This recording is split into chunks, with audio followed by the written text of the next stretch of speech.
بسم اللہ الرحمن الرحیم۔ ایک مرتبہ ایک دہی بیچنے والی سر پر دہی کا تھیلا لے کر حضرت ابو علی شاہ قلندر رحمۃ اللہ علیہ کے پاس سے گزر رہی تھی۔ حضرت ابو علی شاہ قلندر رحمۃ اللہ علیہ نے اسے روک کر دریافت کیا، دہی بیچو گی؟ عورت نے ٹھہر کر جواب دیا، دہی بیچنے کے لیے تو بوجھ اٹھائے پھر رہی ہوں۔ میاں جی، دہی قیمتی ہے، تم اسے خرید بھی پاؤ گے؟ حضرت ابو علی شاہ قلندر رحمۃ اللہ علیہ نے اس سے پوچھا، کیا قیمت ہے؟ عورت نے مسکرا کر کہا، سونے کا ایک سکہ۔ حضرت ابو علی شاہ قلندر رحمۃ اللہ علیہ نے اپنے زانوں کے نیچے سے ایک سکہ نکال کر عورت کی طرف اچھال دیا اور بے نیازی سے کہا، جاؤ، یہ سکہ بھی تمہارا اور دہی بھی تمہاری، فقیر کو کچھ نہیں چاہیے۔ عورت نے انہیں حیرت و تعجب کی نظر سے دیکھا، سکہ اس کے ہاتھوں میں تھا اور وہ چلی گئی۔ جاتے ہوئے وہ عورت ان کی طرف مڑ مڑ کر دیکھ رہی تھی اور اس کے بعد وہ چلی گئی اور عورت 4 روز بعد پھرتی ہوئی وہاں پہنچی۔ حضرت ابو علی شاہ قلندر رحمۃ اللہ علیہ نے اسے دوبارہ ایک سکہ دے دیا اور پھر اس سے وہی کلام کیا کہ فقیر کو کسی چیز کی ضرورت نہیں۔ اس کے بعد اس عورت کا یہ معمول ہو گیا، وہ آتی اور سکہ لے کر واپس چلی جاتی۔ ایک دن وہ عورت گھر پہنچ کر شوہر سے ان کی تعریفیں کرتی جا رہی تھی۔ وہ عورت بے اولاد بھی تھی۔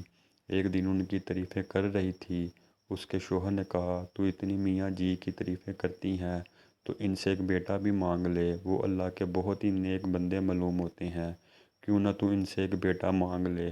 اگر انہوں نے دعا کر دی تو یقیناً ہم جو بے اولاد ہیں صاحب اولاد ہو جائیں گے۔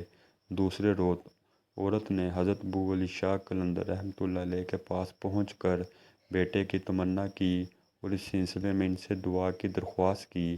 حضرت ابو علی شاہ قلندر رحمۃ اللہ علیہ نے اس سے کہا، جاؤ اپنے محلے میں اعلان کر دو کہ جس جس کے ہاں اولاد نہیں ہوتی وہ یہاں آئے اور ہم ان کے لیے دعا کریں گے کہ اللہ تعالیٰ نیک و صالح اولاد عطا فرمائے۔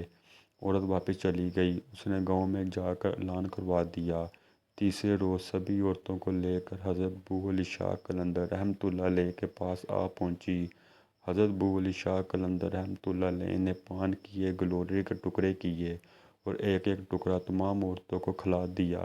ایک عورت کو چھوڑ کر ساری عورتوں نے پان کھایا۔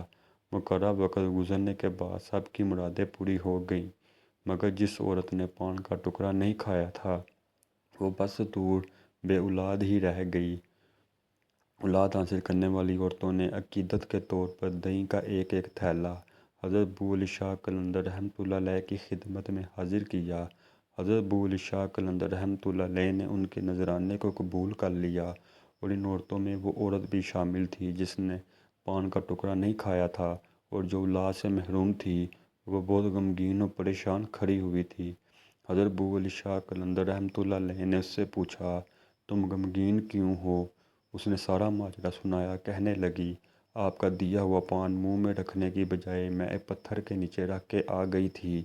حضرت ابو علی شاہ قلندر رحمۃ اللہ علیہ نے اس سے فرمایا، اس میں غمگین ہونے کی کیا بات ہے؟ اللہ تعالیٰ تیری مراد بھی پوری کرے گا۔ اس کے بعد ساری عورتیں چلی گئیں۔ آپ کی زبان سے دعا نکلی تھی کہ اللہ تعالیٰ تیری بھی مراد پوری کرے گا۔ اس کی برکت سے اللہ تعالیٰ نے اس عورت کو جو اولاد سے محروم رہ گئی تھی اسے بھی اولاد عطا فرما دی۔ ویڈیو اچھی لگی ہو تو لائک کریں، شیئر کریں، چینل کو سبسکرائب کریں۔ ویڈیو دیکھنے کا شکریہ۔ اللہ حافظ۔